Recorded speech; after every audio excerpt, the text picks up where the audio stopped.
Bonsoir à toutes et à tous, je suis ravi de vous retrouver pour une nouvelle semaine, une nouvelle édition. Nous sommes le lundi 23 février, soyez les bienvenus sur Monaco Info. Voici les titres qui seront développés.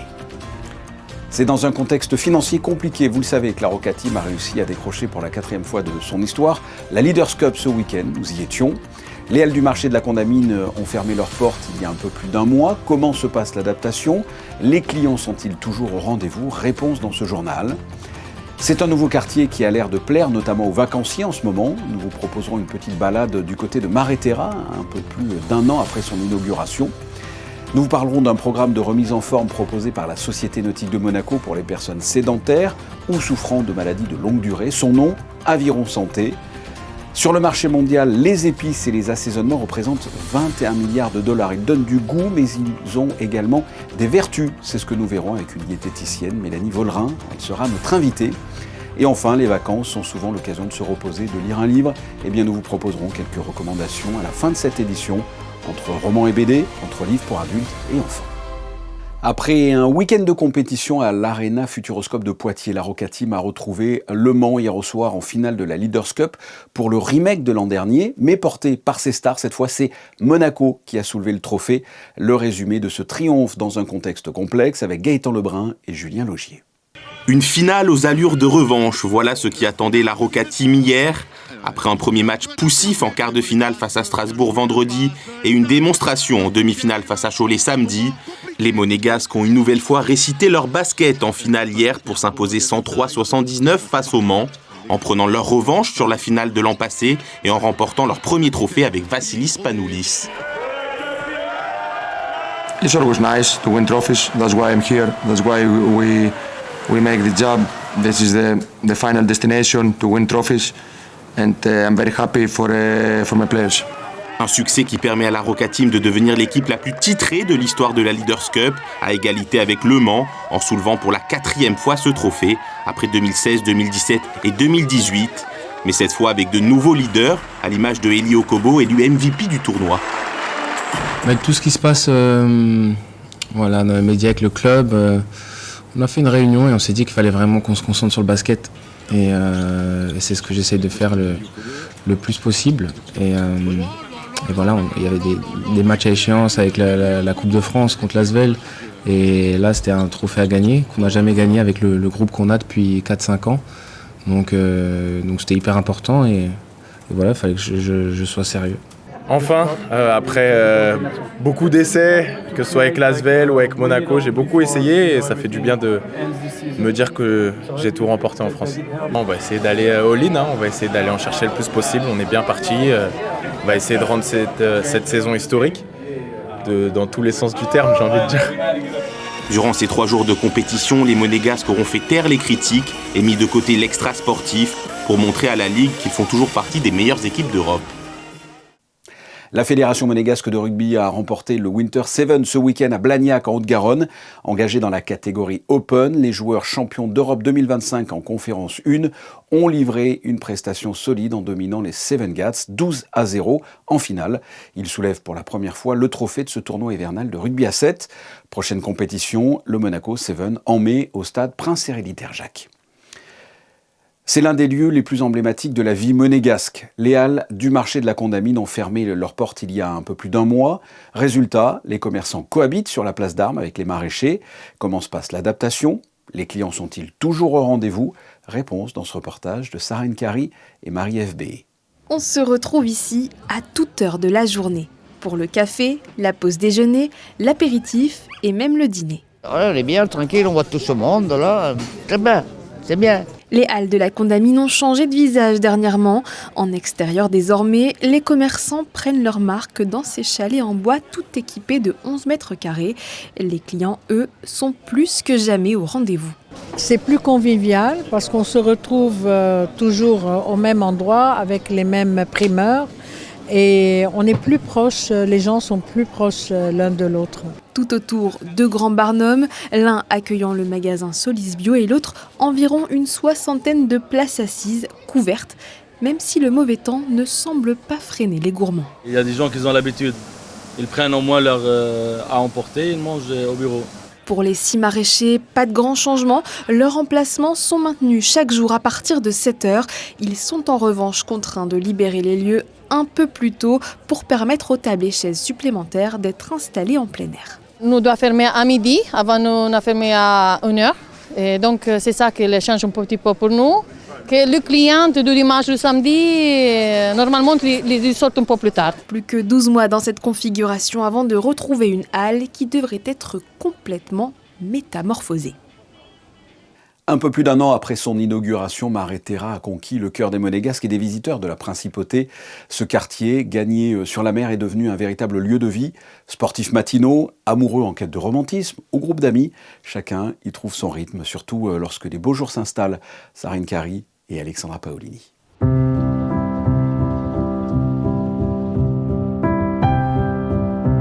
Il fait bon flâner dans les allées de Maréterra, un espace qui incarne à la fois l'excellence et la convivialité et que les promeneurs se sont appropriés, qu'ils soient à pied, en poussette, en laisse ou à vélo. On part de Nice, on va jusqu'à Monaco en suivant le bord de mer. Ensuite, on va monter par en haut vers la Turbie, on va remonter. Cette extension emblématique inspire aussi la jeune génération. C'est le cas de ce groupe d'étudiants en business venus capturer l'énergie du lieu pour enrichir leur portfolio. On a notre contraste entre l'architecture monégasque et la mer, qui est un contraste magnifique tout simplement. Vous êtes satisfait de ce que vous avez pris comme photo pour l'instant ? Je pense que oui. Honnêtement, à revoir, mais je pense qu'on n'a rien à refaire. Et quand l'heure de la pause gourmande arrive, direction le Marlot, adresse incontournable de la zone. Quand il n'y a pas de vent comme aujourd'hui et qu'on a vraiment le soleil de 13h jusqu'à 17h, on a tout le temps, même en semaine et week-end, principalement avec les brunchs, la terrasse qui est complète à chaque fois. C'est délicieux, je crois que c'est le bonheur d'être ici. Il y a le soleil, il y a la vue, il y a la beauté, il y a les plantes, il y a de la gastronomie aussi. Maréterra invite à la contemplation. 2 pièces secrètes se dévoilent le long de la promenade côtière, accessibles par une porte dérobée. La première abrite une œuvre d'art en quartz, une parenthèse scintillante qui fascine le petit Mathéo. On vient toujours se promener en bord de mer, c'est magnifique, on profite tant qu'on peut. Et là, il commence à marcher, il commence à toucher, et donc c'est des nouvelles expériences qu'il adore. La seconde, baptisée la Grotte Bleue, dévoile les entrailles même de ce quartier construit sur la mer. Une immersion spectaculaire au cœur de cette prouesse architecturale devenue l'un des emblèmes de Monaco.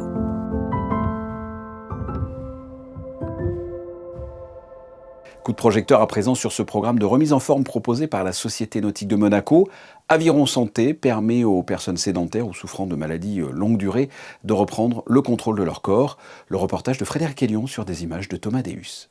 C'est une pratique sportive sur mesure, des séances adaptées en fonction des différentes pathologies. Depuis 2023, la Société nautique de Monaco propose un programme de remise en forme via l'aviron pour les personnes sédentaires en perte d'autonomie ou touchées par des maladies de longue durée. Objectif d'Aviron Santé, reprendre le contrôle de son corps. Ma séance, en généralement, elle est mise en place par rapport au nombre d'inscrits, parce que je passe par une application et je sais qui va venir et je connais un petit peu maintenant les pathologies des personnes, les anses qu'ils ont dans l'activité, et tous les ateliers sont adaptés, c'est-à-dire qu'ils n'ont pas de rythme imposé. Donc ils vont à leur rythme, s'ils veulent s'arrêter, ils s'arrêtent. S'ils ne peuvent pas faire un exercice, je pallie, je trouve de suite un recours. Comme vous pouvez le voir là, ils sont sur l'échauffement, sur l'ergo, parce que l'ergo fait partie du geste d'aviron et on veut le conserver durant toutes les séances. Sauf qu'après, on passe sur des séances ou particulièrement que sur la machine à ramer, mais également, là comme aujourd'hui, c'est du renforcement musculaire à côté. C'est très important de réathlétiser un corps qui n'a pas fait de sport depuis des années ou qui n'en a jamais fait. Depuis le lancement du programme, plus d'une vingtaine de personnes se retrouvent les mercredis et vendredis pour des séances le matin, avec 2 créneaux possibles, de 9h à 10h30 ou de 10h30 à midi. Tous sont unanimes quant aux bienfaits d'Aviron Santé. Je suis monté à 100 kilos, donc là je pense que je dois faire dans les 77-78. Mais avant de commencer, donc il y a 1 an, j'étais à 90-91. Donc la perte de poids et la perte d'une taille de pantalon, c'est énorme. j'ai 80 ans et je pense que pour la vie, il faut bouger. Il n'y a pas d'autre solution, à mon avis. J'ai commencé tout au début, ça fait maintenant 3 ans et demi. Pour ma santé essentiellement. Alors par exemple au début j'arrivais même pas à attacher mes chaussettes. Quand je suis arrivée, j'arrivais pas à mettre bien mes chaussettes. Et j'ai super gagné en souplesse. Voilà. Après on sent le corps qui change. J'ai la joie d'avoir rencontré Céline qui est exceptionnelle ici et pour moi c'est une autre façon de vivre, c'est une autre joie de vivre, de venir ici et on n'a qu'une chose en tête, c'est le mercredi, le vendredi de venir faire sa gymnastique, c'est génial. Au vu du succès du programme, d'autres créneaux pourraient voir le jour prochainement. Ça donne du goût à certains plats, ça ne guérit pas forcément les maladies, mais parfois ça peut prévenir et c'est naturel. Je parlais des épices et leurs bienfaits. Eh bien, voici quelques conseils avec la fondatrice de Monaco Care Concept. Elle est diététicienne et c'est notre invitée, Mélanie Vollerin. Bonsoir. Bonsoir. Nous sommes ensemble, comme je l'ai dit, pour parler des épices et de leurs vertus, voire de leur pouvoir. Alors, de façon générale, déjà, les épices, ça a de réelles vertus ou on est sur un effet de mode ? Alors, il faut quand même savoir que les épices, elles ont toujours été utilisées dans l'Antiquité, d'accord ? Soit pour soigner diverses affections, soit pour conserver les aliments. Aujourd'hui, c'est quand même prouvé scientifiquement. De nombreuses études montrent les bienfaits des épices sur la santé. Alors pour les téléspectateurs qui voudraient en savoir plus, donnez-nous quelques exemples d'épices et de ce qu'elles apportent. Alors bien sûr, donc vous avez le curcuma, je pense que la majorité des personnes connaissent le curcuma, le classique. Le curcuma, lui, va contenir des antioxydants et des anti-inflammatoires.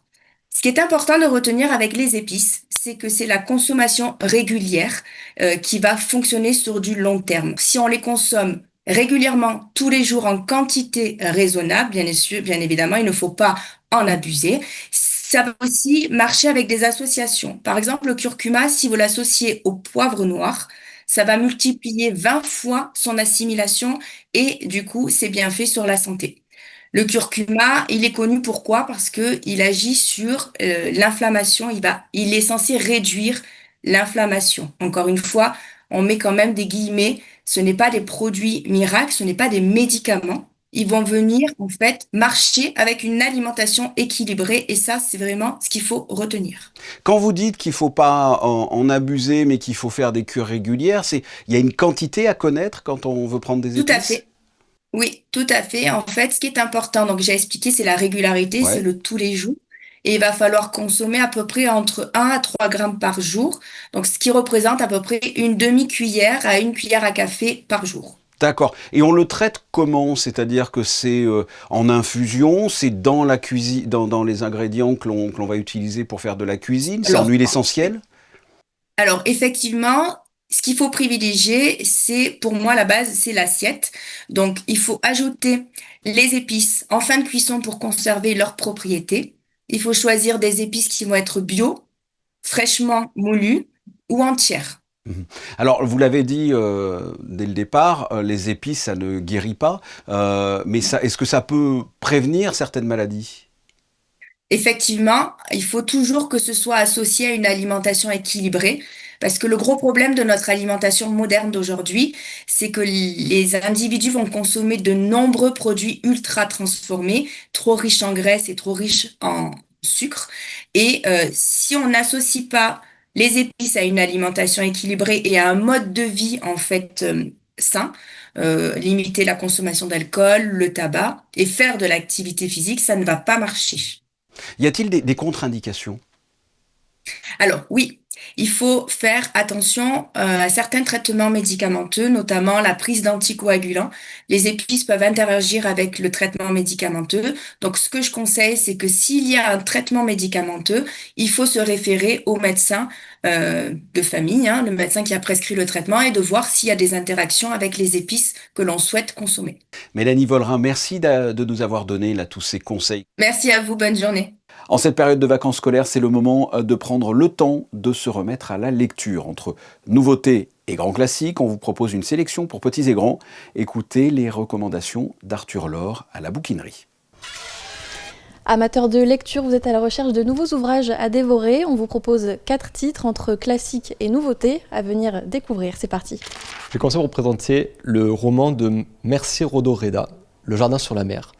On va suivre une villa au bord de la mer en Espagne dans les années 1920 à travers les yeux du jardinier qui va voir une famille venir passer ses étés au cours de 6 saisons et les différents drames qui peuvent y surgir. On est sur un conte poétique, philosophique et où l'éloge de la lenteur et des fleurs fera le bonheur de tout le monde. Mittal Europa, les carnets secrets de Redo.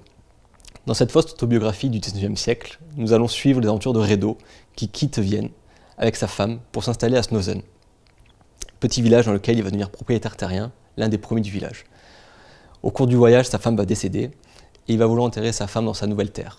Malheureusement, à chaque fois qu'il voudra creuser la terre, des nouvelles découvertes vont apparaître qui vont rappeler les malheurs du passé et du présent et du futur. Dans la tête de Sherlock Holmes, nouvelle BD, nouvel opus, en 2 tomes encore une fois. Nous allons parcourir l'Écosse avec Sherlock Holmes et Dr Watson à la recherche du monstre du Loch Leyton. Seulement, il n'y a pas que dans le Loch qu'il y a des monstres, il y en a également ailleurs. Le duo Liéran-Dan nous met encore une fois plein les yeux avec cette BD, avec ce style graphique unique qui les définit si bien. C'est toujours un voyage particulier auquel vous ne serez jamais déçus. Et enfin, pour nos petits lecteurs, nous allons découvrir Poisson-Fesse, un petit poisson au fond de la mer qui, malgré son aspect atypique, nous prouve bien qu'il ne faut pas se fier aux apparences. Une jolie histoire, beaucoup d'humour, une belle morale et une bonne lecture. C'est tout pour ces 4 recommandations lecture. Évidemment, ici à la bouquinerie, il y a tout un large choix qui vous attend si besoin. Et puis pour moi, il n'a plus qu'à vous souhaiter une bonne lecture. Merci Alban, on vous retrouve dans quelques instants pour la météo. Mais avant cela, vous l'avez vu, en milieu de JT, Mare Terra est devenu un lieu de vie prisé depuis son inauguration il y a un peu plus d'1 an. Eh bien, nous terminons cette édition avec les photos de Manuel Vitali consacrées à ce quartier sorti de l'eau. Et après la météo, le duo des experts basket avec Frédéric Elion et Ali Traoré. Ils reviendront évidemment sur le trophée de la Leaders Cup remporté par la Roca Team dans un contexte compliqué. Ce journal est terminé. On se retrouve mardi à 19h. Je vous souhaite de passer une excellente soirée sur Monaco Info. À demain.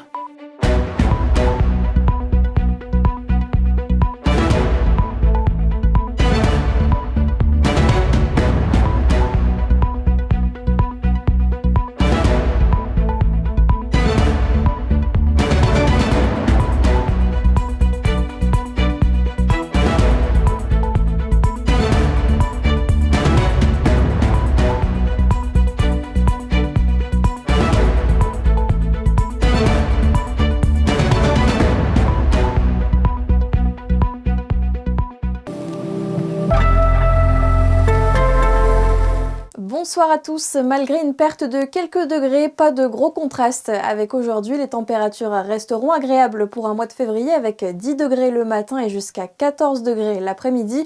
En revanche, le ciel sera plus chargé de courtes éclaircies cachées dans les nombreux nuages. En ce 24 février, nous fêterons les modestes, un prénom aux connotations sages. Alors la citation du jour, être véritablement modeste, c'est comprendre que le sentiment que nous avons de notre propre supériorité ne vaut que pour nous. Des mots de Bernard Grasset.